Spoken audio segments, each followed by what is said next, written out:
صلی علی محمد و آل محمد.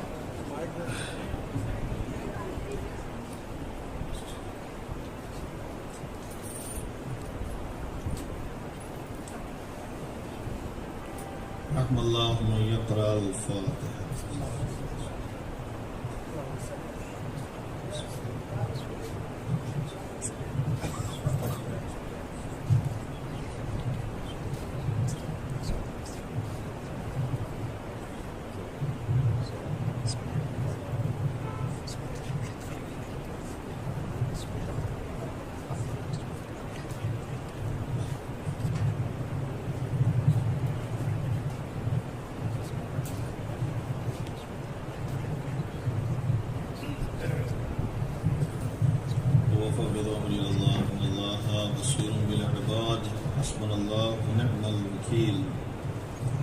نعم المولى ونعم النصير ولا حول ولا قوة إلا بالله العلي العظيم.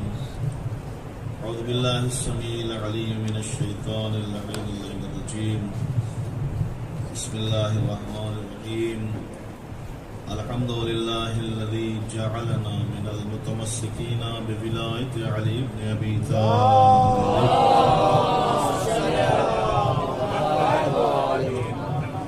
أمير المؤمنين وأولاده المعصومين الذي من تكلم سمع كلامه ومن سكت علم ما في نفسه ومن عاش فعليه رزقه ومن مات فإليه معاده.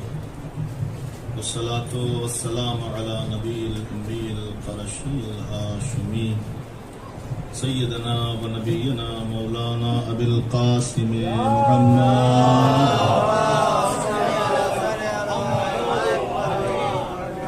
وآله أهل بيته الطيبين الطاهرين المعصومين المظلومين المنتخبين المنتجبين الذين أذهب الله عنهم الرجس وطهرهم تطهيرا. اللهم صل على محمد و آل محمد. ولعنة الدائمة الباقية المستمرة على أعدائهم أجمعين وغاصبي حقوقهم من الآن إلى قيام يوم الدين. أما بعد فقد قال الله سبحانه تبارك وتعالى وقوله الحق في كتابه المبين وهو أصدق القائلين. بسم الله الرحمن الرحيم. كلا لو تعلمون علم اليقين لترون الجحيم ثم لترونها عين اليقين ثم لتسألن يومئذ عن النعيم. صلوات اللهم صل على محمد و آل محمد. سورہ تکاثر کی آیت کریمہ ہے اور گفتگو کا عنوان آپ کے سامنے پیش کیا گیا. یقین کعبہ نہیں، کعبہ یقین، علی کعبہ یقین، یہ گفتگو کا عنوان ہے. اور سب سے پہلے قرآن مجید کی آیت کریمہ کا ترجمہ آپ کی خدمت میں پیش کروں. خلاق عالم نے کچھ لوگوں کو مخاطب کر کے یہ فرمایا کلا لو تعلمون علم الیقین، اے کاش تمہیں اس بات کا یقینی علم ہو جاتا اور تم یہ یقینی طور سے سمجھ لیتے. لترون الجحیم، اور اپنی آنکھوں سے جہنم کی ان بھڑکتے ہوئے شعلوں کو دیکھ لے. پھر دوبارہ کہا ثم، پھر تم جہنم کے ان شعلوں کو یقین کی آنکھوں سے دیکھ لے. ایک بار فرمایا کہ دیکھ لیتے، پھر دوسری بار فرمایا کہ یقین کی آنکھوں سے دیکھ لیتے. اس کا مطلب یہ ہے کہ دیکھنے کے دو نظریے ہیں. ایک یوں ہی دیکھنا ہے اور ایک یقین کی آنکھوں سے دیکھنا. یوں ہی سرسری نگاہ سے کوئی چیز نکل گئی، گزر گئی تو اس کی اہمیت نہیں ہوتی. اور ہو سکتا ہے انسان اس کو بھلا دے اور اس کو اہمیت نہ دے، لیکن جس چیز کو یقین کی آنکھوں سے، یہ تھوڑی دیر میں سر نہیں ہونے اللہ اس کے کچھ رکھے، ایک صلوات پڑھے محمد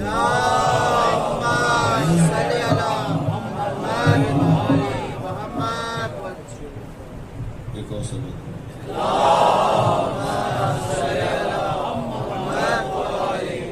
جس چیز کو آپ نے یقین کی آنکھوں سے دیکھ لیا اور آپ کو اعتبار ہو گیا تو یہ چیز ہے، یعنی مطلب یہ ہے کہ ایک خبر آپ کو ملی، خبر آپ کو مل گئی، ممکن ہے کہ خبر آپ اس پہ بھروسہ کرتے ہوں تو ضروری نہیں ہے کہ وہ خبر صحیح ہو، لیکن اگر آپ نے اسی چیز کو اپنی آنکھوں سے دیکھ لیا تو یہ بات آپ خود گواہی دے سکتے ہیں کہ ایسا ہے۔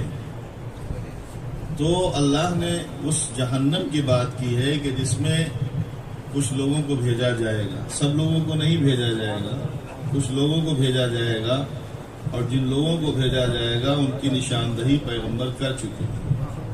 ایسا نہیں ہے کہ نبی نے اندھیرے میں رکھا اور بتایا نہیں کہ جہنم کی تخلیق کس کے لیے ہوئی۔ جنت اور جہنم جو پیدا ہوا ہے دونوں کی تخلیق کے بارے میں پیغمبر نے بتا دیا، جس طرح کائنات کی تخلیق کے بارے میں نبی نے بتا دیا، اسی طرح جہنم کی تخلیق کے بارے میں بھی نبی نے بتا دیا، اور یہ فرمایا کہ اگر پوری دنیا، پوری کائنات علی کی ولایت پر یکجا ہو جاتی تو اللہ جہنم کو پیدا ہی نہ کرتا۔ اگر پوری دنیا علی کی ولایت کو مان لیتی تو اللہ جہنم کو پیدا ہی نہ کرتا۔ اس کا مطلب کیا ہوا؟ اس کا مطلب یہ ہوا کہ خاص طور سے کچھ لوگ ہیں کہ جن کے لیے تخلیق جہنم ہوئی۔ اب اس جہنم کا ذکر کر رہا ہے، کاش تم نے دیکھ لیا ہوتا اور یقین کی آنکھوں سے دیکھتے اور پھر اس کے بعد اس کو سمجھ لیتے تو آپ کو پتہ چلتا کہ اللہ نے یہ جو پیدا کیا ہے، یہ جو بتایا ہے، یہ بتانے کا مقصد یہ تھا کہ تم اس سے بچنے کے راستے لے کے آؤ۔ اب بات جہاں تک یقین کی ہے، یقین کسے کہتے ہیں؟ اچھا، ہم اگر تعریف کریں تو ہماری تعریف تو ناقص ہے۔ جو کمال یقین پر فائز ہے، جس کا یقین ایسا ہے کہ اس کے بعد کچھ بھی نہیں ہے، اور وہ یہ کہہ چکا ہے کہ اگر ہمارے سامنے سے پردے ہٹا بھی دیے جائیں تو ہماری یقین میں ذرہ برابر اضافہ نہیں ہوگا۔ علی یقین کی اس منزل پر ہے، لو کشف الغطا، اگر ہمارے سامنے سے پردے ہٹا بھی دیے جائیں تو ہمارے یقین میں ذرہ برابر بھی اضافہ نہیں ہوگا۔ اب وہ بتائے گا یقین کسے کہتے ہیں۔ اس نے جب تعریف یقین کی ہے تو نہج البلاغہ میں مولا متقیان غالب علی کل غالب علی ابن ابی طالب علیہ السلام آپ یہ فرماتے ہیں کہ یقین کہتے ہیں سر تسلیم کو۔ یقین نام ہے سر تسلیم کے خم کر دینے کا، اور سر تسلیم نام ہے اسلام کا، اور اسلام نام ہے کردار مصطفیٰ کا۔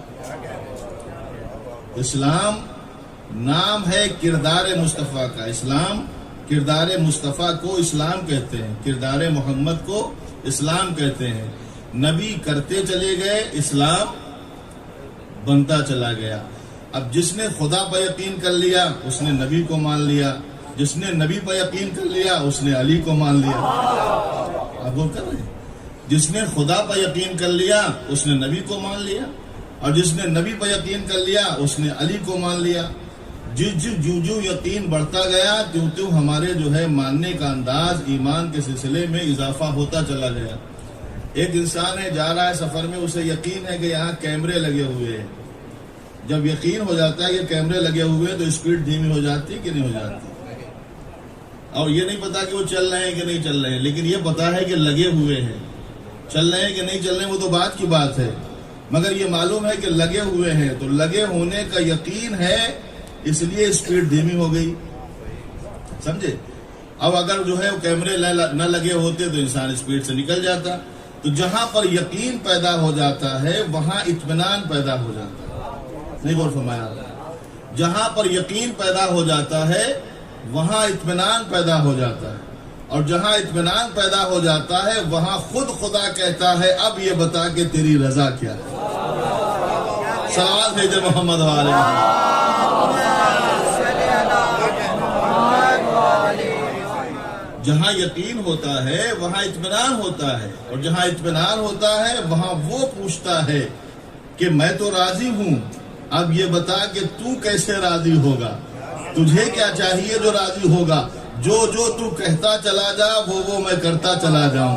مجھے لگتا ہے کہ شاید کہا ہو اس نے کہ مجھے تو کچھ نہیں چاہیے، لیکن میرے دروازے پہ اگر کوئی آئے تو خالی نہ جانے پائے۔ صلوات پڑھ دے محمد وآل محمد۔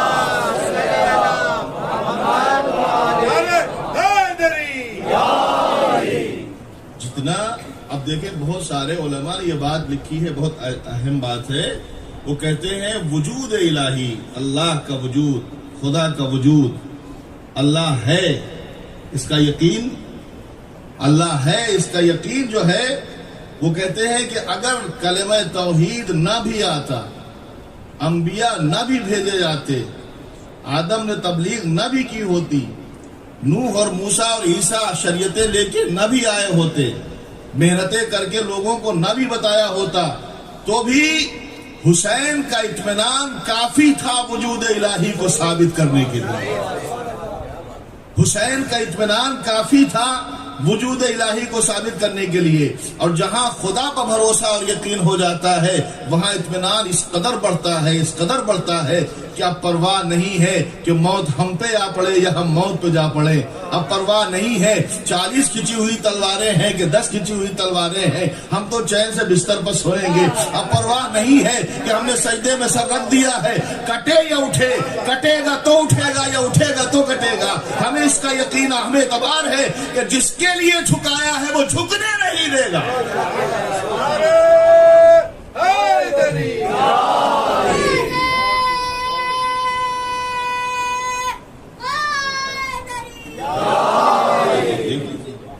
جناب آدم کے یہاں اگر یقین نہ ہوتا تو تبلیغ کا مرحلہ حل نہیں ہوتا۔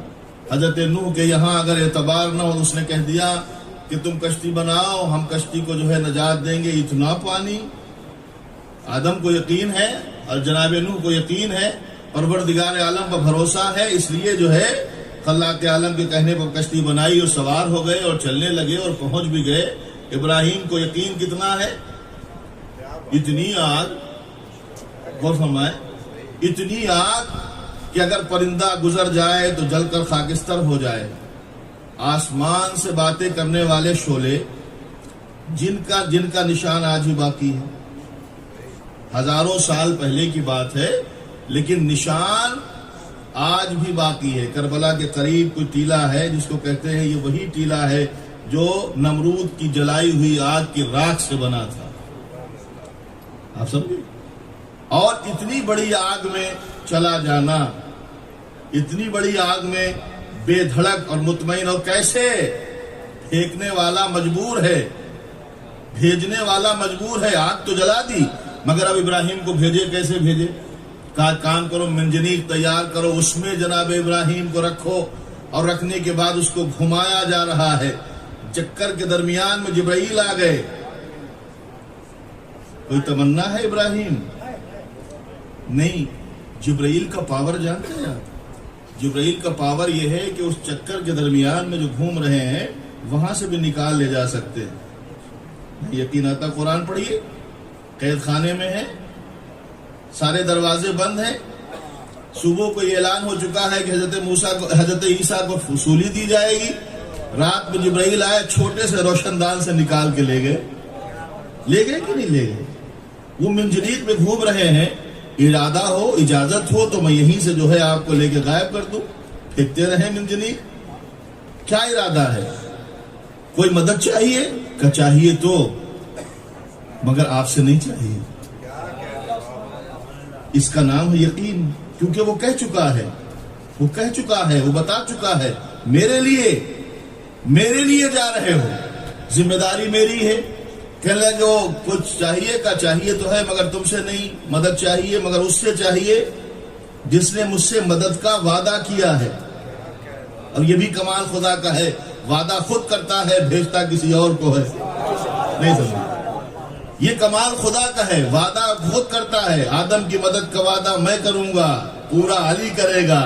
نوح کی مدد کا وعدہ میں کروں گا، پورا علی کرے گا.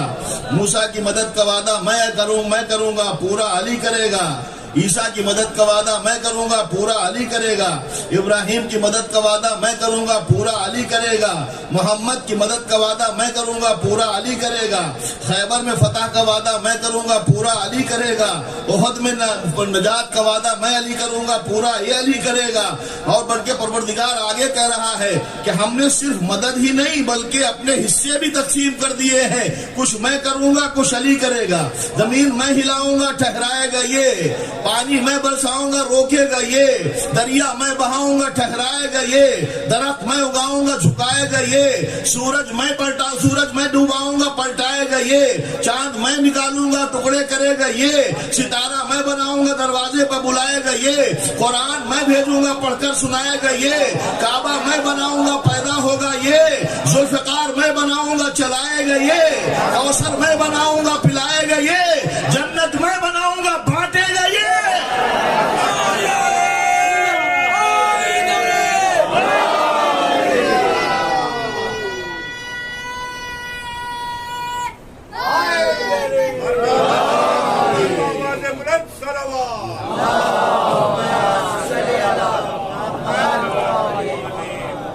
مجھے یقین ہے پروردگار نے مجھ سے وعدہ کیا ہے کہ میں مدد کروں گا.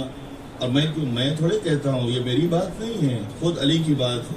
منبر سے کہہ رہے ہیں جب انہوں نے فرمایا سلونی قبل ان تفقدونی، پوچھو جو پوچھنا چاہتے ہو اس سے پہلے کہ میں نہ رہوں تمہارے درمیان میں. اور یاد رکھو آدم کو میں نے مدد کی ہے. نوح کی مدد میں نے کی ہے. ابراہیم کی مدد میں نے کی ہے. موسیٰ کی مدد میں نے کی ہے. یہ خود وہ مولا فرما رہے ہیں. تو جب یہ پڑھ رہے تھے تو ہم نے کہا اچھا انبیاء کی مدد جو کر سکتا ہے وہ ہماری مدد کیوں نہیں کر سکتا. تو ہم نے اپنے جو ہے مزاج پہ رکھ لیا، اپنی فطرت پہ رکھ لیا، جب بھی گرو یا علی مدد، جب بھی گرو یا علی مدد، جب بھی گرو یا علی مدد. اور کمال ہو گیا، نبی سے تو پروردگار خود کہہ رہا ہے ناد علی مظہر العجائب، پکارو علی کو انہیں مظہر عجائب پاؤ گے. یہاں سے پکارو گے مدینے سے چل کے چلے آئیں گے، لمحوں میں پہنچ جائیں گے. اور لوگوں کو سمجھ میں نہیں آیا کہاں خیبر کہاں مدینہ، آواز کیسے پہنچی، کیسے سن لیا علی نے. تو کل تو سمجھ میں نہیں آیا، آج تو سمجھ سکتے ہیں نا آسانی سے.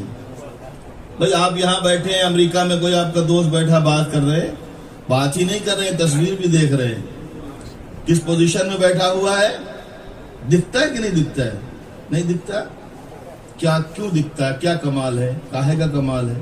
ایک چھوٹا سا موبائل ہے نا آپ کے ہاتھ میں، وہ کسی بھی کمپنی کا ہو، اینڈرائڈ موبائل ہاتھ میں ہے، یہاں سے نمبر دبایا، آپ نے اس کی تصویر دیکھ لی، کس پوزیشن میں بیٹھا ہے، بات ہو رہی ہے آمنے سامنے، ایسا لگ رہا ہے سامنے مخاطب ہے، آپ اس سے مخاطب ہیں.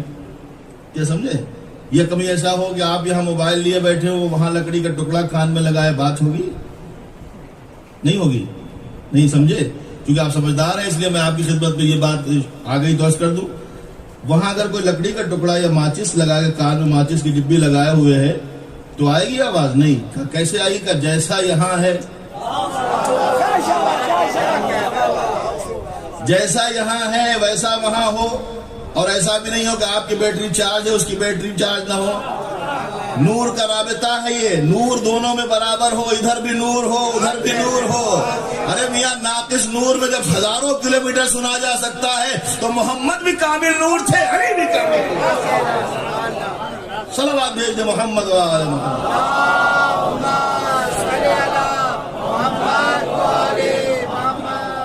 اور اس میں کہہ کیا رہا ہے؟ آپ ان کو جو ہے بلائیے، مظہر العجائب پائیں گے، عجیب چیزوں کا ظاہر کرنے والا. مظہر العجائب، عجیب چیزوں کا. جو چیز سمجھ میں نہ آئے وہ عجیب ہے کہ نہیں؟ جو چیز سمجھ میں نہ آئے وہ عجیب ہے. جو عجائب ہے، عجیب کی جمع ہے عجائب. اب جتنی بھی چیزیں آپ گن لیجیے عجیب، سب انہیں سے ظاہر ہوں گی. جب ضرورت پڑے گی تو ظاہر کریں گے، تو بتائیں گے کہاں مجھے جانا ہے، کوئی تمنا ہے، کوئی دعا ہے، کوئی آرزو ہے، کوئی مدد چاہیے، مگر اس سے جس نے وعدہ کیا، جس نے وعدہ کیا ہے، یقین کے ساتھ پہنچ گئے، اعتبار کے ساتھ پہنچ گئے. آگ میں چلے گئے، جلایا آگ نے جلایا. نہیں جلایا. وہ رسی جو ہاتھ میں بندھی تھی وہ جل گئی.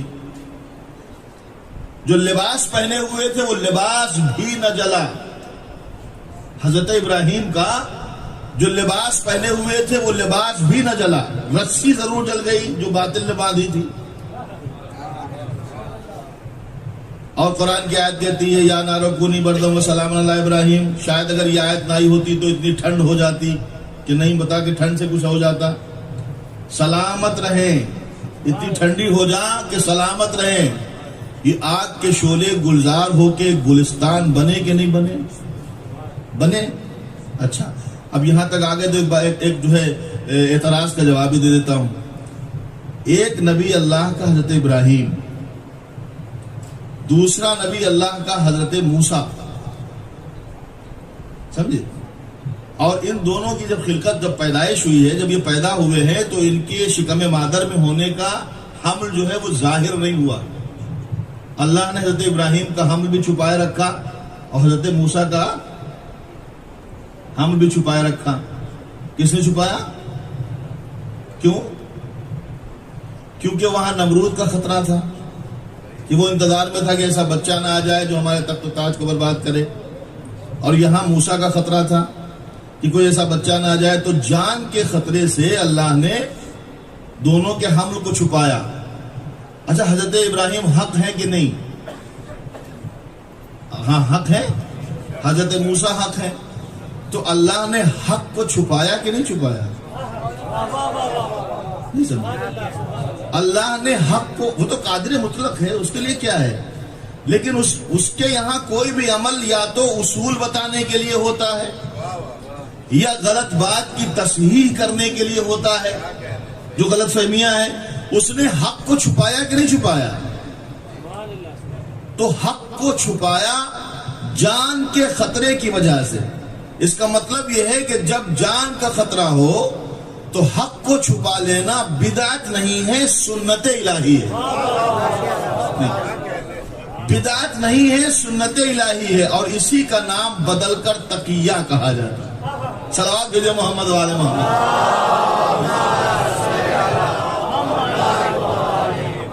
اسی کا نام بدل کر تقیہ کہا جاتا ہے کہ اگر آپ کو جان مال کا خطرہ ہو تو اپنے جو سچائی ہے اس کو چھپا لیں.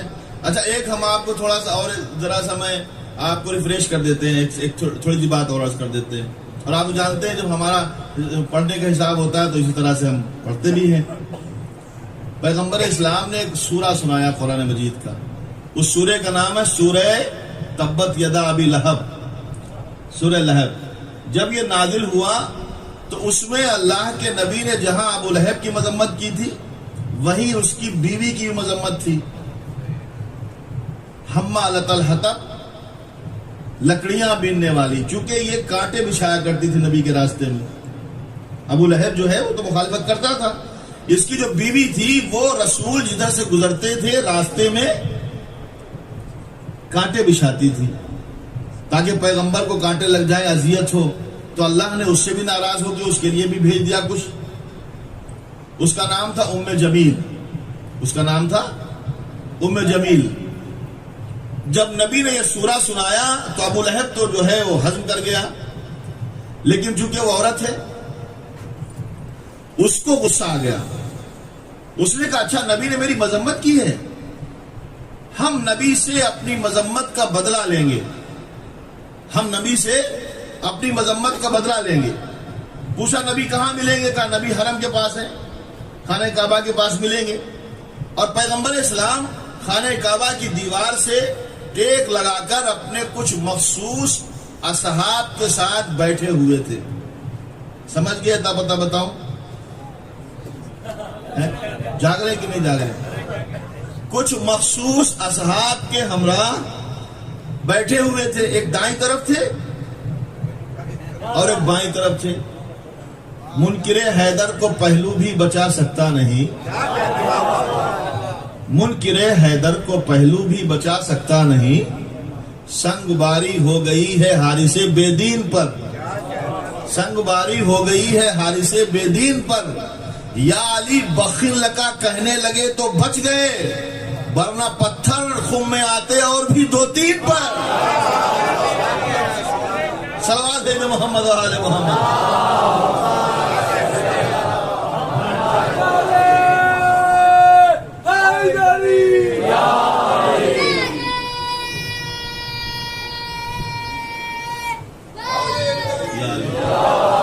اس کے پتھر کی کمی تھوڑی ہے بھائی. اسے تو ابابیل کے لشکر کو پتھر دے کے بھیج دیا. ایک ہی بھیجنے کا ایک ضرور کے بعد کارخانے میں ایک ہی پتھر تھا آیا. وہ تو اور بھی بھیج سکتا تھا. وہ تو علی کا نام لیا تو بچ گئے. تو بیٹھے ہوئے تھے. یہ تمتماتی ہوئی نکلی غصے میں اور ہاتھ میں پتھر اٹھایا حرم کی زمین سے کہ نبی کو ماریں گے اور ہمارا بدلہ پورا ہو جائے گا. جیسے ہی حرم کی زمین پر انٹر ہوئی. حرم جانتے خانہ کعبہ پاکیزہ زمین ہے, محترم زمین ہے. انٹر ہوئی, نبی بیٹھے ہوئے تھے.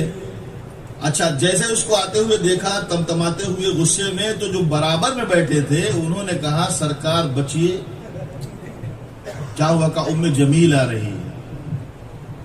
کیا کیوں؟ کہا کہ آپ نے اس کی مذمت کی ہے, وہ آپ کو مارنے آ رہی. تو نبی نے کہا گھبراؤ نہیں, وہ مجھے دیکھ ہی نہ پائے گی.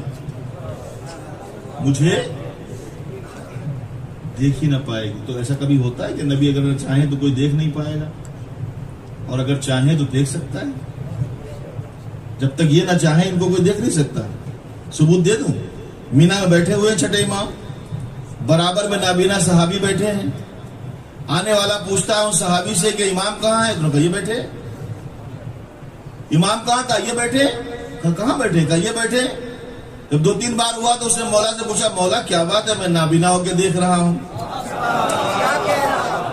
میں نابینا ہو کے دیکھ رہا ہوں, یہ بینا ہو کر نہیں دیکھ رہا ہے. تو مولا نے کہا یہی ہمارے محمد کی خصوصیت ہے, اگر میں پہچانوانا چاہوں تو اندھا بھی مجھے پہچان لے. صلوات بھیجے محمد و آل محمد.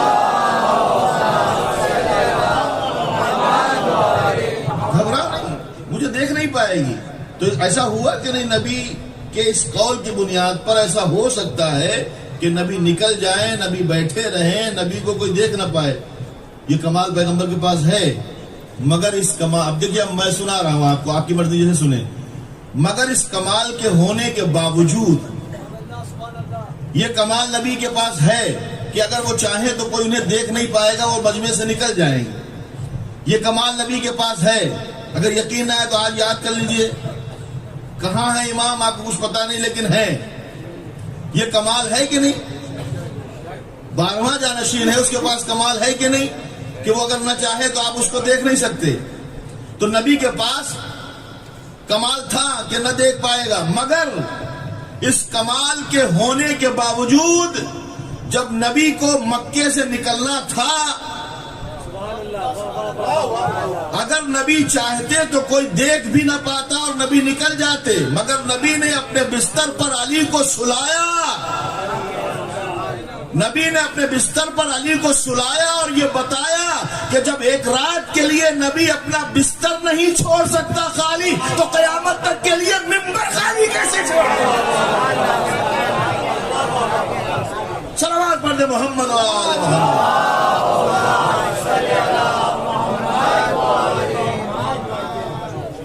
اب امت کے حوالے تو نہیں کیا تھا, تو کہا کہ رسول اللہ بچیے, وہ آ رہی ہے. کہا کوئی بات نہیں, گھبرائیے مت, وہ مجھے دیکھ ہی نہیں پائے گی, وہ مجھے دیکھ ہی نہیں پائے گی. تو قریب آ گئی.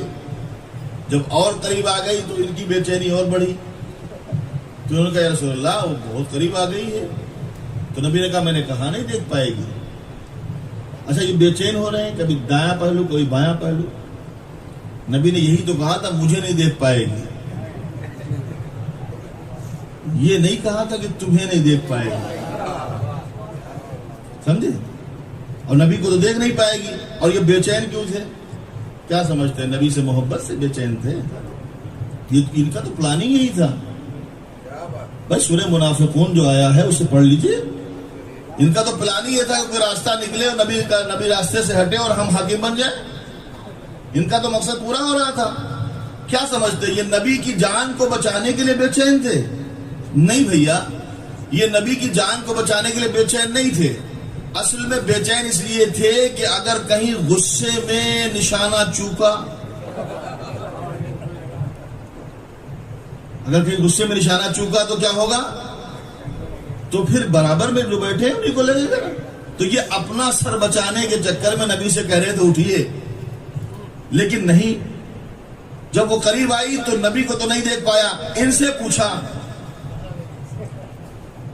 میں نے دونوں باتیں کہہ دی ہیں تاکہ آپ وہاں قریب تک پہنچ جائیں، اس لیے میں نے دونوں باتوں کا ذکر کیا ہے۔ ان سے پوچھا، ان کو تو دیکھا، پوچھا کہاں ہے نبی، پوچھا کہاں ہے نبی، تو فوراً گھبرا کے بولا ہمیں نہیں پتا۔ برابر میں بیٹھے ہیں اور کہہ رہے ہو ہمیں نہیں پتا۔ کوئی اگر سچا ہو تو اس کے لیے یہ مناسب نہیں ہے۔ اب یہ تو بالکل کھلا ہوا جھوٹ ہے کہ نہیں، برابر میں بیٹھے اور کہتے ہمیں نہیں پتا۔ وہ دیکھ نہیں پا رہی تھی مگر تم تو دیکھ رہے تھے۔ اب مسلمانوں بتاؤ کہ یہ جھوٹ بولا کہ سچ بولا؟ اور اگر کوئی جھوٹ بول رہا ہے تو پھر وہ سچا کیسے ہوا؟ القاب میں سچا کیسے آیا؟ تو اب انہوں نے سب نے کہا اصل میں نبی کو بچانا تھا، اس لیے انہوں نے بہانہ کر دیا۔ ارے بیٹا اسی بہانے کا نام تو تقیہ ہم نے رکھا ہے۔ صلوات پڑھ دے محمد و آل محمد۔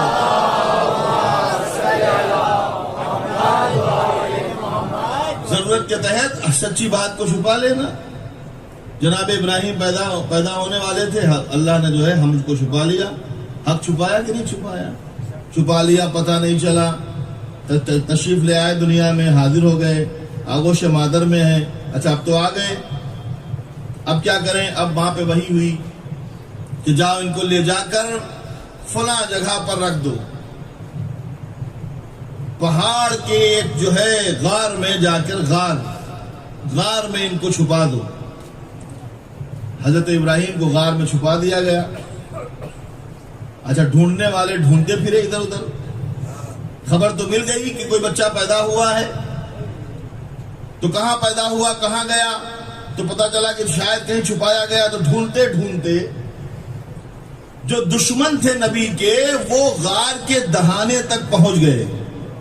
پتہ نہیں آپ پہنچے کہ نہیں پہنچے، غار کے دہانے تک پہنچ گئے، اور پہنچنے کے بعد آپس میں گفتگو کر رہے ہیں، ڈھونڈ رہے ہیں ادھر ادھر۔ اور وہ چھوٹے سی عمر میں جناب ابراہیم تنہا ہے، غار میں اکیلے ہیں، اور اس قدر سمجھدار ہیں کہ روتے بھی نہیں ہیں۔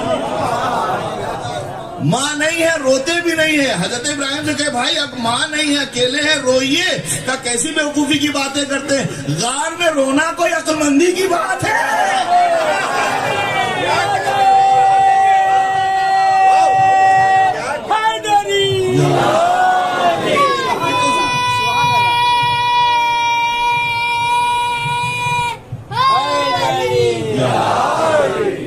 خاموشی سے ہے، یقین ہے، ماں کو بھی یقین ہے خدا پر۔ اس نے کہا رکھ دو، میں بچاؤں گا۔ ماں نے رکھ دیا۔ بڑے ہوئے، بحثیں ہوئی، بار لمبی بات ہے، مباحث ہوئے، بہت ساری باتیں ہوئی، اور ہوتے ہوتے یہ منزل آ گئی کہ آگ میں جانا پڑا۔ نہیں جلے نا۔ دوسرے جو تھے حضرت موسیٰ، وہ بھی جب پیدا ہوئے تو ہم ظاہر نہیں ہوا، ان کی ماں پہ بھی وہی ہوئی کہ اس کو بچانا ہے تو ایک صندوق میں رکھ دو۔ ماں ہے نا، لیکن جب تک یقین نہ ہو، جب تک یقین نہ ہو تو کیا کرے؟ یقین ہے خدا پر کہ خدا نے کہا میں بچاؤں گا، صندوق میں رکھ دیا، دریا نیل میں ڈال دیا۔ جدھر کو چل رہا تھا دریا اس کے مخالف جا رہا تھا، صندوق اس کے مخالف جا رہا تھا۔ پہنچ گئے جہاں پہنچنا تھا، پلتے رہے، اور جب ایک مرتبہ اس نے قریب جا کر، اندازہ لگائیں، قریب جا کر چاہا کہ اس بچے کو پیار کرے، تو وہ جو داڑھی تھی اس کو پکڑ کے جو تماچا مارا۔ اس کا مطلب یہ ہے کہ جو امری بچے ہوتے ہیں وہ اکثر ایسے لوگوں کو تماچے مار دیتے ہیں۔ اب یہ اور بات ہے کہ موسیٰ کے تماچے وہ طاقت نہیں تھی، جو علی کے تماچے میں تھی اس کا منہ تو سیدھا ہو گیا، لیکن ابو جہل کا منہ قیامت تک سیدھا نہ ہو۔ ایک صلوات بھیجے محمد و آل محمد۔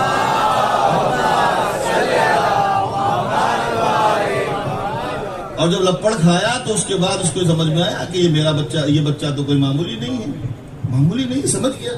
اب اس نے کیا کیا، کہا کہ بھائی کیا کریں، کہا کیسے پتہ لگے گا، ایک کام کریں بچے کے آگے 2 چیزیں رکھ دیں ایک ہی رنگ کی، کچھ جو ہے بھر کے لال یاقوت رکھ دیں جو آگ کی روشنی کے حساب سے ہوتے ہیں انگاروں کی طرح، اور انگارے رکھ دیں، معمولی بچہ ہوگا انگارے کی چمک کی طرف جائے گا، پڑھا لکھا ہوگا، سمجھدار ہوگا، ادھر سے پڑھ کے آیا ہوگا تو انگارے میں اور لال میں فرق سمجھتا ہوگا، سمجھے؟ رکھ دیا تو کیا ہوا، بڑھ تو ادھر ہی رہے تھے جدھر ان کو بڑھنا تھا۔ حضرت جبرائیل نازل ہوئے کہ دیکھو موسیٰ بچہ بن جاؤ، بچہ بن جاؤ، اللہ کہتا ہے بچہ بن جاؤ۔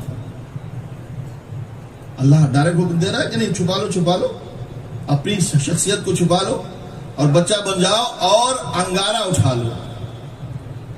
خدا کہتا ہے اس کا اجر آپ کو بہتر ملے گا۔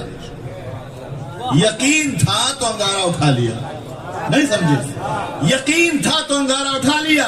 ہم نے وہیں سے فوراً سبق لیا کہ جب یقین ہو تو انگارے پہ قدم رکھ دو، انگارہ بچلاتا نہیں ہے بلکہ بچا لیتا ہے۔ کل انہوں نے خدا کے نام سے اٹھایا تھا، آج ہم حسین کے نام سے بول رہے ہیں۔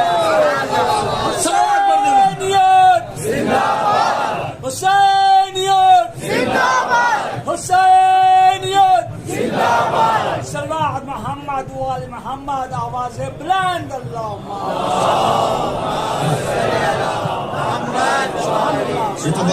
یقین، بھروسہ، آپ کو یقین ہے خداوند کریم پر یقین ہے، اٹھا لیا انگارہ۔ سمجھے کہ نہیں سمجھے؟ انگارہ اٹھا لیا، ہاتھ جل گیا، جب جلنے لگا تو منہ میں رکھ لیا، بچہ ہے نا چھوٹا، منہ میں رکھ لیا، زبان بھی جل گئی، ہاتھ جلا ید بیضا بن گیا، زبان جلی کریم اللہ بنے، نہیں سمجھے؟ اللہ کی محبت پہ جلے تھے نا۔ کتنا بڑا انگارہ تھا، چھوٹا سا رہا ہوگا۔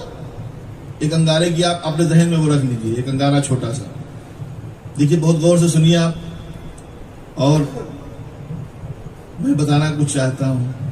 ایک نبی وہ ہے کہ جس کا نام ابراہیم، حضرت ابراہیم خلیل اللہ، اللہ کا خلیل، یہ اللہ کا کلیم۔ خلیل لاکھوں من آگ میں نہیں جلے اور کلیم ایک چنگاری سے جل گئے۔ مسئلے نہیں سمجھے خدا کی؟ اب ہم آپ کو اعتراض بتاتے ہیں جس کا جواب میں دینے جا رہا ہوں۔ اعتراض یہ ہے کہ جب نبی نے فرمایا کہ میرا بیٹا حسن بھی امام ہے اور میرا بیٹا حسین بھی امام ہے، جب دونوں امام ہیں تو ایک نے صلح کیوں کی اور ایک نے جنگ کیوں کی؟ یا تو دونوں صلح کرتے، یہ اعتراض، یا دونوں جنگ کرتے۔ کیا حسن مجتبیٰ بہادر نہیں تھے؟ تلوار چلانا نہیں جانتے تھے؟ اگر جانتے تھے تو لڑے کیوں نہیں؟ حسین ابن علی کے پاس صبر نہیں تھا، اخلاق حسن جیسا زیور نہیں تھا ان کے پاس، تو انہوں نے صلح کیوں نہیں کی؟ ایک نے جنگ کیوں کی اور ایک نے، یہ اعتراض ہے۔ جناب ابراہیم لاکھوں من آگ میں بچ گئے، حضرت موسیٰ چھوٹی سی چنگاری سے جل گئے۔ کہیں ایسا تو نہیں ہے کہ حضرت ابراہیم کو خدا کوئی اور ہو؟ وہی خدا جو ابراہیم کا ہے وہی خدا حضرت موسیٰ کا ہے، ایک ہی خدا کے دونوں نبی ہیں کہ نہیں؟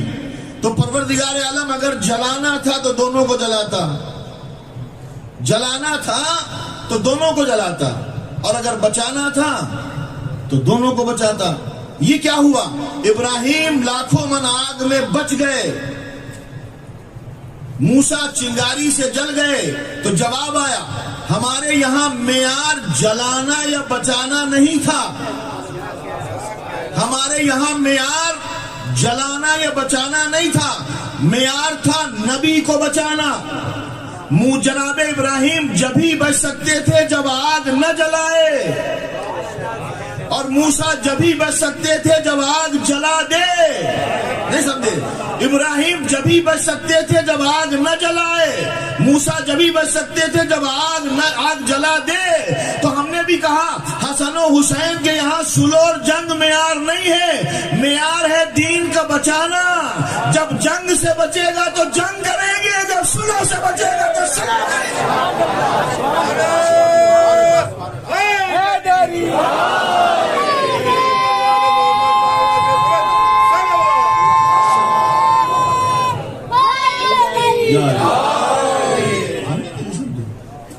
معیار ہے دین کا بچانا.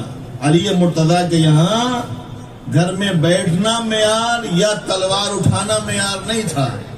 وہ جو صبر کے جوہر دکھائے ہیں اس کا مطلب تھا دین کو بچانا. جب ہی بچ سکتا تھا جب خاموشی سے گھر میں بیٹھ جائیں، پیغمبر نے کہا تھا. اور ایک دوسرا اعتراض، ایک اور اعتراض ہے، اس کے بعد ہم آگے بڑھیں گے اور بڑھتے رہیں گے، ابھی بہت ساری باتیں آپ سے کرنا ہے.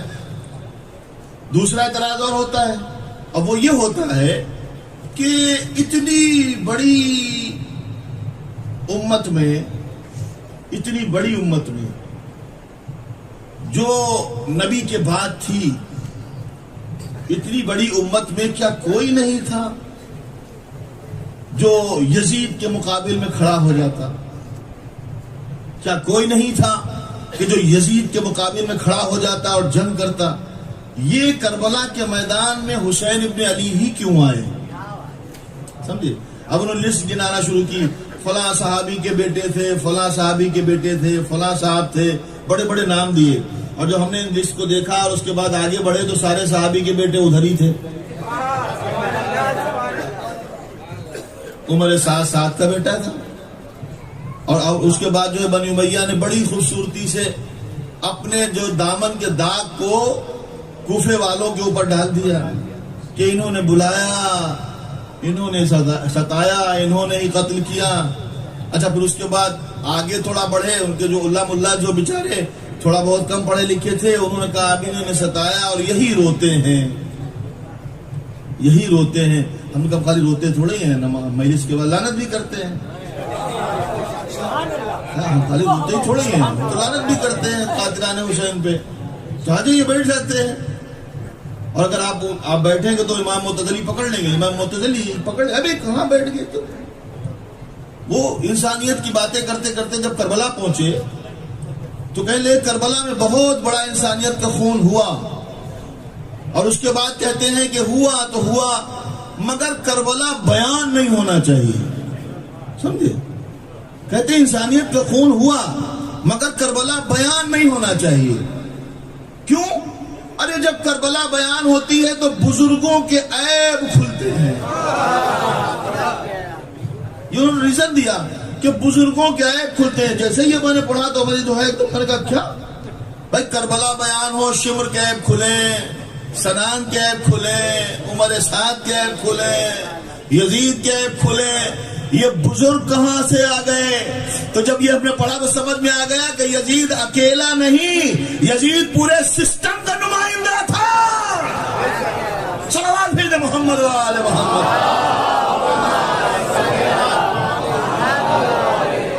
کچھ تو ہے جس کی پردہ داری ہے، کچھ تو ہے. جب لسٹ دیکھی گئی پوری کہ کون پیغمبر کے نبی کے نواسے کے ساتھ جو ہے شہید ہونے والوں میں اکثر نام کوفے والوں کے ہیں. جناب حبیب نے مظاہر کوفے کے ہیں، مسلم نے اوسجا ہیں، زہرتین ہیں، سعید ہیں. اور ادھر چلے جائیے سب مکے والے. یزید مکے کا تھا، شبر مکے کا تھا، سنان بن انس مکے کا تھا. اور باقی اگر تھوڑا رشتہ جوڑیں گے تو اور قریب پہنچ جائیں گے. محمد بن اشعث ابن قیس. اشعث ابن قیس کون تھا؟ بھائی خلیفہ اول کا بھانجا تھا. اب سمجھ میں آیا بزرگوں کے عیب کھلتے ہیں. صلوات بھیجے محمد و آل محمد.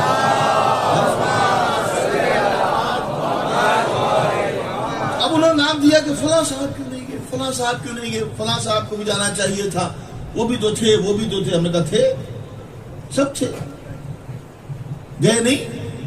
حسین ابن علی کیوں گئے؟ تاکہ سنو، ہم نے ان کو تھوڑا تفصیل سے سنایا جو ہمارے پاس شریعتیں پائی جاتی ہیں، دین پایا جاتا ہے، سنیے گا، بڑے غور سے سنیے گا، جو دین پایا جاتا ہے، دین کے دو جز ہیں، ایک ہے خالق سے رشتہ اور ایک ہے مخلوق سے رشتہ۔ ہر دین کے دو جز ہیں، خالق سے رشتہ جس کو عبادت کہتے ہیں، مخلوق سے رشتہ جس کو معاملات کہتے ہیں۔ دونوں رشتے مینٹین کرنا ہے، قیامت پہ جائیں گے دونوں رشتے مینٹین کر کے جانا ہے، اللہ والا رشتہ بھی اور بندے والا بھی۔ اگر اس میں گڑبڑی ہوگی تو ہی پھنسیں گے، بندے والے میں ہوگی تو اور پھنسیں گے، تو اتنا پھنسیں گے نکل ہی نہیں پائیں گے بھائی۔ وہ تو کہتا ہے کہ یہ والا جو ہے یہ مینٹین کر کے نا بھائی، یہ والا تو ہم نہیں، ہمارے ہاتھ میں ہی نہیں ہے۔ تو یہ دونوں ہیں، اور دونوں رشتوں کو الگ الگ دیکھیں۔ جتنے بھی مذہب آپ اپنے ذہن میں لے لیجئے، ہر مذہب میں عبادت کے طریقے سب کے الگ الگ ہیں۔ کوئی ہاتھ باندھتا ہے، کوئی ہاتھ کھولتا ہے، کوئی سورج کے سامنے جھکتا ہے، کوئی آگ کی پرستش کرتا ہے، کوئی پانی کے سامنے جھکتا ہے کہ نہیں؟ یہ عبادت کے طریقے ہیں، اللہ سے رشتہ، اپنے خالق سے رشتہ۔ اور دوسرا رشتہ ہے بندوں سے۔ دوسرا جو رشتہ بندوں والا ہے، معاملات سب کے ایک ہیں، کوئی الگ نہیں ہے۔ جھوٹ بولنا سب کے یہاں منع ہے، چوری کرنا سب کے یہاں منع ہے، کسی کا مال غصب کر لینا سب کے یہاں منع ہے، کسی کا گھر جلا دینا سب کے یہاں منع ہے، سمجھے کہ نہیں سمجھے؟ کسی کے بچوں کو اسیر کرنا سب کے یہاں منع ہے، کسی کو ناحق قتل کر دینا سب کے یہاں منع ہے، دین میں تبدیلی کر دینا ہر مذہب میں منع ہے۔ اچھا ہم ہر مذہب کی بات نہ کریں، ہم وہی مذہب جن کو ہم جانتے ہیں آسمانی مذاہب ان کی بات کریں۔ آسمانی مذاہب جو ہیں وہ کتنے آئے ہیں؟ آسمان سے آنے والے جو شریعتیں ہیں وہ کتنی ہیں جی؟ 4 آسمانی کتابیں ہیں۔ شریعتیں کتنی ہیں؟ شریعتیں کتنی ہیں؟ کون سی مجلس ہو رہی ہے عشرے کی محرم کے؟ 21ویں۔ ہاں، شریعتیں کتنی ہیں؟ ایک سلوات بھیجے تو میں بتا۔ اگر اگلے سال انشاءاللہ خدا سب کو سلامت رکھے، میں بھی آپ سب مجھے یاد رہا تو پھر سے پوچھوں گا میں، یہ بات آپ کو اگلے سال کو یاد رکھنا ہے۔ جتنی بھی شریعتیں ہیں 6 شریعتیں ہیں، شریعتیں 6 آئی ہیں، 5 اولو العزم پیغمبر اور 1 حضرت آدم۔ حضرت آدم سے لے کر نوح تک جتنے بھی نبی آئے ہیں انہوں نے حضرت آدم کی شریعت پہ عمل کیا، کرایا۔ نوح سے ابراہیم تک حضرت نوح کی شریعت رہی، حضرت ابراہیم سے حضرت موسیٰ تک حضرت ابراہیم کی شریعت رہی، حضرت موسیٰ سے حضرت عیسیٰ تک، حضرت ابراہیم سے حضرت موسیٰ تک ابراہیم کی شریعت رہی، حضرت موسیٰ سے حضرت عیسیٰ تک حضرت موسیٰ کی شریعت رہی، حضرت عیسیٰ سے پیغمبر تک حضرت عیسیٰ کی، اور پیغمبر سے قیامت تک۔ سمجھ یاد آ گیا؟ 5 اولو العزم پیغمبر اور 1 اولو العزم کہتے ہی اس نبی کو ہیں کہ جو صاحب شریعت ہو، جو صاحب شریعت ہو۔ قرآن بھی شاید اس پر، بہرحال اس میں دلیل قرآن سے نہیں دوں گا، بلکہ سمجھیے 6 شریعتیں۔ اب آپ وہ ساری شریعتیں سامنے رکھیے، کسی بھی شریعت کا جاننے والا بلائیے۔ اچھا ہم سب کے پاس کیوں جائیں؟ ہم تو ایک ہی کو بلا لیں گے جو ساری شریعتوں کو جانتا ہے۔ وہ خود ہی کہتا ہے میں مسند تو بیٹھ جاؤں تو میں اگر فیصلہ کروں تو توریت والوں کو توریت سے، زبور والوں کو زبور سے، انجیل والوں کا انجیل سے۔ اب آپ پوچھ لیجئے کسی شریعت سے، ان سے یہ پوچھئے کہ جو چوری کرنے والا ہے وہ کسی شریعت میں جو ہے مجرم نہیں ہے؟ کہتے نہیں، سب کا مجرم ہے۔ قتل کرنے والا سب کا مجرم ہے، کسی کو بلا وجہ ستانے والا، کسی کا گھر جلانے والا، شراب پینے والا، دین میں تبدیلی کرنے والا، نماز کو ہلکا سمجھنے والا، ساری شریعتوں کا مجرم ہے۔ اب میں ایک بار کہوں گا، اس کے بعد آپ اپنے ذہن میں رکھیں۔ آدم کا بھی مجرم، نوح کا بھی مجرم، ابراہیم کا بھی مجرم، موسیٰ کا بھی مجرم، عیسیٰ کا بھی مجرم، محمد عربی کا بھی مجرم۔ یہ جو سارے عمل ہیں، جو برائیاں ہیں، اگر کسی میں پائی جاتی ہیں وہ ساری شریعتوں کا مجرم ہے۔ اب یزید کا کیریکٹر رکھیں، دین میں تبدیلی بھی کی، شراب بھی پی، ناحق قتل بھی کیا، قرآن کی بے حرمتی بھی کی، بچوں کو اسیر بھی کیا، گھروں کو بھی جلایا، ساری برائیاں اس کے یہاں ہیں۔ اب یزید صرف محمد کی شریعت کا مجرم نہیں تھا، نہیں سمجھے؟ سوال یہ ہے کہ بہت سارے تھے مدینے میں، کیوں نہ اٹھے؟ حسین کیوں اٹھے؟ تو جواب یہ ہے کہ یزید صرف محمد کی شریعت کا مجرم نہیں تھا، آدم کا بھی مجرم تھا، نوح کا بھی مجرم تھا، ابراہیم کا بھی مجرم تھا، موسیٰ کا بھی مجرم تھا، عیسیٰ کا بھی مجرم تھا، اور محمد عربی کی شریعت کا بھی مجرم تھا۔ تو چونکہ ساری شریعتوں کا مجرم تھا، اگر یزید صرف محمد کی شریعت کا مجرم ہوتا تو کوئی بھی مسلمان کھڑا ہو جاتا مقابل میں۔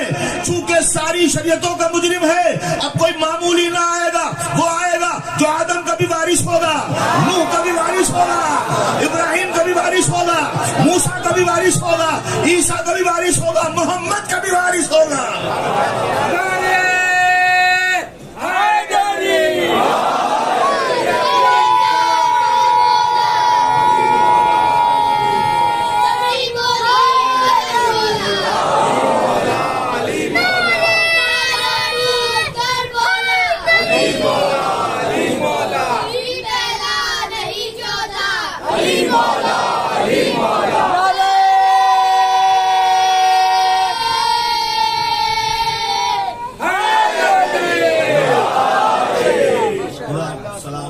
چھوٹے چھوٹے بچوں کو جب کبھی فرش اعضاء پہ چھوٹے بچے دکھائی دیں تو خوش ہو جایا کریں، اس لیے کہ جب فرش اعضاء پہ چھوٹے بچے نظر آتے ہیں تو سمجھ میں آتا ہے کہ اس قوم کا مستقبل روشن ہے،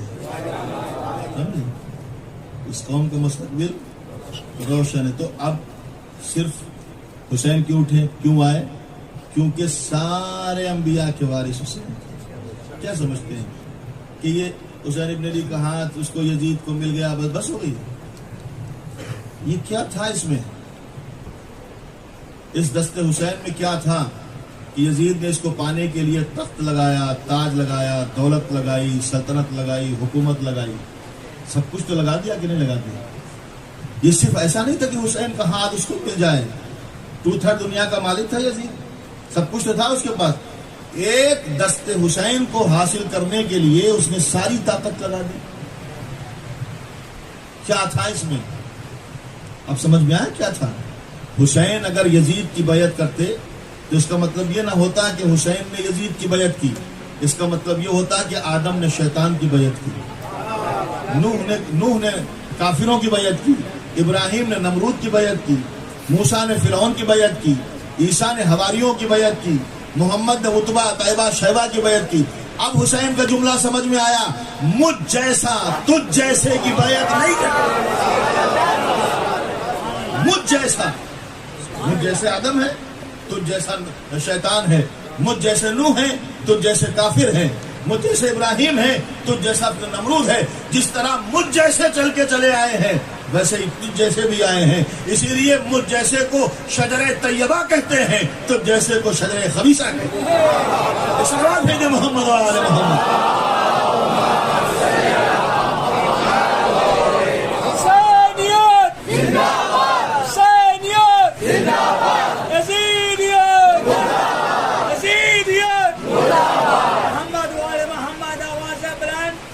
پنجتانی سلوى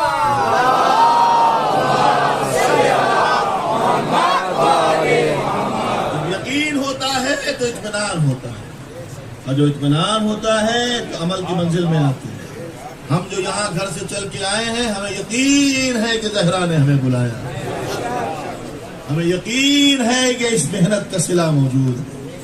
ہم اعتبار کرتے ہیں، ہم سینے پہ ہاتھ یوں ہی نہیں مارتے، ہم سینے پہ ہاتھ مار کے یا حسین کہتے ہیں، پتا ہے کہ ہر جملے پر ثواب لکھا جاتا ہے۔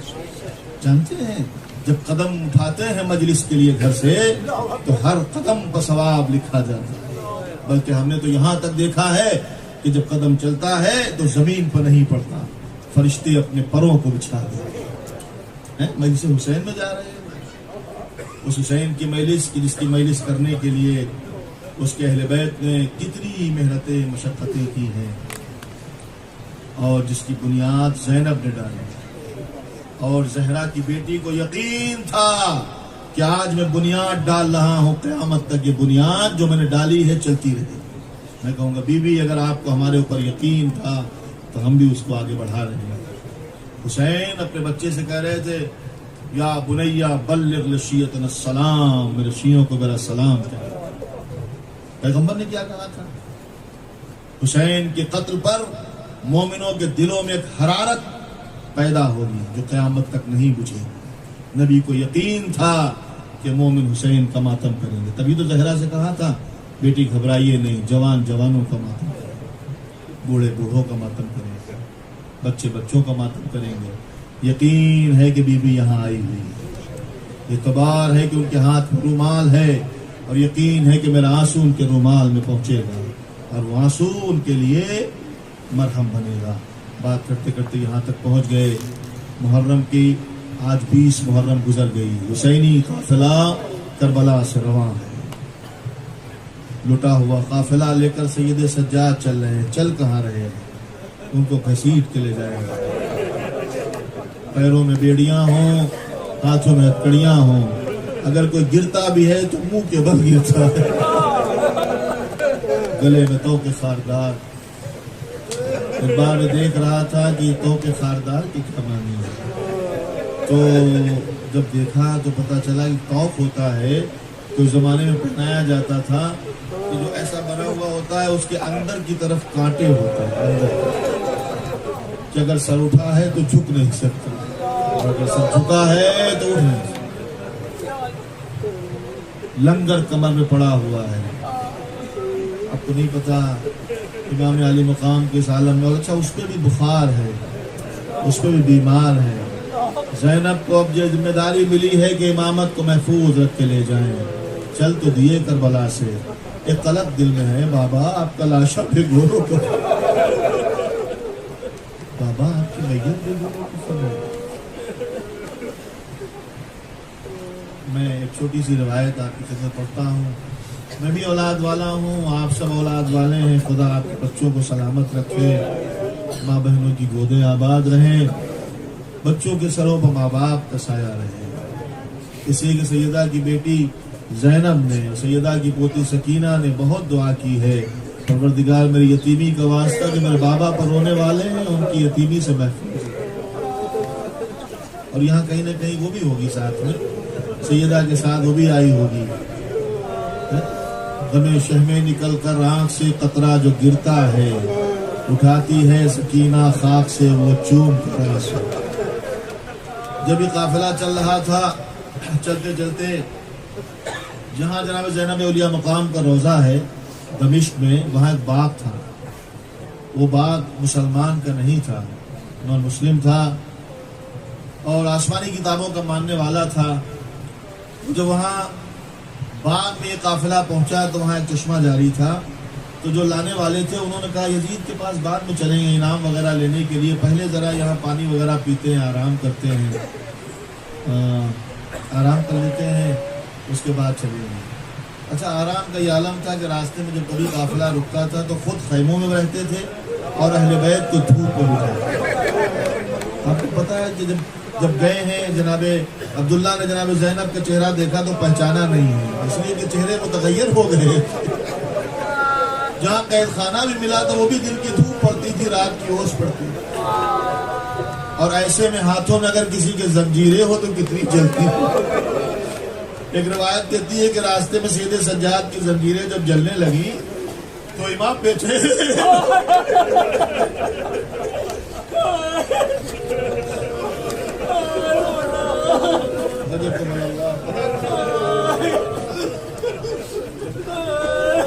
اتنا بے چین ہوئے امام بے چینی کے عالم میں سایہ ڈھونڈ رہے ہیں، کدھر ہے سایہ؟ شاید کوئی ٹھنڈک ملے۔ خیمے کا سایہ پڑ رہا تھا، امام خود تو دھوپ میں رہے، اپنے پیر اور ہاتھ زنجیریں جو ہے وہ سایہ میں۔ ابھی ایک لمحہ گزرا تھا کہ اس خیمے سے شبر ملعون نکلا اور اسے دیکھا سجاد زنجیریں ٹھنڈی کر رہے، ہاتھ میں تازیانہ لہرایا، سجاد یہاں سے ہٹ جاؤ ورنہ ہم تازیانہ ماریں گے۔ امام نے کہا کیا کر رہا ہوں، میرے ہاتھ کی زنجیریں گرم ہو گئی، شبر میں تیرے خیمے میں نہیں گیا، اس کا جو سایہ پڑ رہا ہے اس میں بیٹھا ہوں، مجھے رہنے دے۔ جب وہ تاجانہ لہرا رہا تھا تو ثانیہ زہرا کی جو نظر پڑی، جناب زینب دوڑتی ہوئی آئی، کیا ہوا؟ کچھ نہیں پھوپھی اماں کا، یہ کیوں مارنا چاہتا ہے؟ کہ پھوپھی اماں میں کیا بتاؤں، میرے ہاتھ کی زنجیریں، پیروں کی بیڑیاں جو ہے وہ چلنے لگی، اور دھوپ کی تمازت کی وجہ سے میں پریشان ہو گیا تو میں سائے میں بیٹھ گیا۔ یہ ملعون کہتا ہے کہ سائے سے جا کے دھوپ میں بیٹھ جاؤ۔ شہزادی نے آسمان کی طرف دیکھا، آنسو جو نکلے تھے ان کو پوچھ لیا، سجاد کا بازو پکڑا، لا کے کنارے بٹھایا، آواز رقیہ میرے قریب آؤ، ام فرما میرے پاس آؤ، ام کلثوم میرے قریب آؤ۔ جب بیویوں نے چاروں طرف سے سید سجاد کو گھیر لیا تو زینب نے اپنے بالوں کو کھول دیا، میرے لال، ارے شمر کے خیمے کا سایہ نہ صحیح، زینب کے بالوں کے سایہ میں ڈھٹا دو۔ اجرکم اللہ، اجرکم، خدا کوئی غم نہ دے ہمیں آل محمد کے ساتھ۔ جب قافلہ رکا تو روایت کہتی ہے کہ وہ ظالمین اپنے خیمے لگا کر سائے میں بیٹھ گئے، بیچ میں جو باغ تھا اس کے درمیان میں تھوڑی سی جگہ دھوپ پہ تھی، وہاں ان کو بٹھایا، اور ایک سکا ہوا پیڑ تھا، اس پیڑ سے وہ سر لا کے لگا دیے جو نیزے پہ تھے۔ سارے سر سامنے لگے ہوئے ہیں، علی اکبر کا سر ہے اور محمد کا سر ہے، جناب علی اصغر کا سر ہے، سب سے آگے حسین کا سر ہے۔ میں نہیں بیان کر سکتا، یہ جسے محسوس کر سکتے ہیں آپ۔ ماں سامنے بیٹھی ہے، جوان بیٹے کا سر سامنے، ام رباب بیٹھی، علی اصغر کا سر سامنے، اور بیویاں سامنے بیٹھی ہوئی ہے، سب سے آگے حسین کا سر ہے۔ جناب زینب نے نہ جانے کیا محسوس کیا، اس کے بعد اپنے گھٹنوں کو پھر رکھ کے رونے لگی۔ بی بی زینب جب رونے لگی تو امام علی مقام نے جناب سیدہ زہرا کی بیٹی کو روتے ہوئے دیکھا تو نوکے نیزہ سے تلاوت شروع کر دی، قرآن کی تلاوت، کہ زینب کا تھوڑا دل بہل جائے، شہزادی کا دل بہلانے کے لیے تلاوت شروع کر دی۔ اب جب حسین کے لہن میں قرآن کی آواز گونجی اور وہ جو ہے پورے باغ میں گونجتے ہوئے ایک کنارے جھوپڑی تھی وہاں پہنچی، اس جھوپڑی میں باغ کے مالک نہیں تھا، اس کی بیٹی تھی جو نابینا تھی، چھوٹی سی 4-5 سال کی 6 سال کی تھی، نابینا تھی۔ اس نے جب تلاوت کی آواز سنی تو نہ جانے اس کو کیا لگا، اس نے اپنی چھڑی اٹھائی اور آواز کے سہارے سے دھیرے دھیرے چلتی ہوئی آئی، اور آنے کے بعد جیسے ہی آواز سنتے سنتے اس سر کے قریب آئی تو امام حسین کے سر سے خون کا قطرہ گرا، اس کی آنکھ پر پڑا، اس کی آنکھ روشن ہو گئی، اس کی آنکھ روشن ہو گئی، اس نے دوسری آنکھ پر مل لیا، دوسری آنکھ بھی روشن ہو گئی۔ کیا دیکھتی ہے؟ ایک سر ہے جس کا دھڑ نہیں موجود اور وہ قرآن پڑھ رہا ہے، وہیں پر بیٹھ گئی، بڑے تعجب سے دیکھ رہی ہے کہ سر ہے اکیلا مگر بول رہا ہے۔ اب جب اس مرتبہ بولتے ایک لمحہ گزرا تھا کہ پیچھے سے رونے کی آواز سنی، مڑ کے جو دیکھا کچھ بیویاں بیٹھی ہیں، آگے جناب زینب بیٹھی ہیں، جلدی سے اٹھی، اٹھنے کے بعد جا کے جناب زینب کے پاس گئی، دیکھتی ہے بیٹھی ہوئی رو رہی ہے، بیٹھ گئی، 2 زانو ہو گئے، کہتی بی بی کیوں پریشان ہے، بی بی تو کیوں پریشان ہے، اگر تجھے کوئی تکلیف ہے تو اس سر سے کہہ دے، اگر تجھے کوئی تکلیف ہے تو اس موجز نما سے کہہ دے، یہ بڑا موجز نما ہے، ابھی اس نے میری آنکھوں کو اچھا کیا ہے، یہ کسی بڑے اونچے گھرانے سے لگتا ہے۔ اس سے پہلے کہ جناب زینب جواب دیتی، پیچھے سے جناب سکینہ نے اس کا نام لیا اور کہا کہ بی بی میں تجھے پہچانتی ہوں، تو جانتی ہے یہ کون ہے؟ کہا نہیں میں نہیں جانتی، کہا یہ میرا بابا ہے، یہ میرا بابا ہے۔ جب جناب سکینہ نے کہا میرا بابا ہے تو وہ آگے بڑھی، جناب سکینہ کو غور سے دیکھ رہی ہے، غور سے دیکھ رہی ہے، چہرے پہ جو ہے ہاتھ سے جو ہے مارا گیا تھا، چہرے پہ سیلی کے نشان ہیں، تماچوں کے نشان ہیں، سرخیں نقصان نیلے ہیں، اور آگے بڑھی تو دیکھتی ہے کان کی نبیں پھٹی ہوئی ہیں، لگتا ہے کسی نے بندے نوچے ہیں، نہ جانے کیا سوچ کر بدن پر ہاتھ رکھ دیا، اور ہاتھ رکھتے ہی کھڑی ہو گئی، کھڑے ہو کر حسین کے قریب آئی، اور آنے کے بعد کہتی ہے موجز نما تو کتنا بڑا رحم دل ہے، تو نے مجھے آنکھیں دے دی، تو نے مجھے آنکھیں دے دی، لیکن تیری بیٹی بخار میں جل رہی ہے، میں نے دیکھا اسے تماچے مارے گئے ہیں، ارے وہ بیمار ہے، اس کی کانوں کی لبیں پھٹی ہوئی ہے، ارے موجز نما اس کے لیے بھی کچھ خیال کر،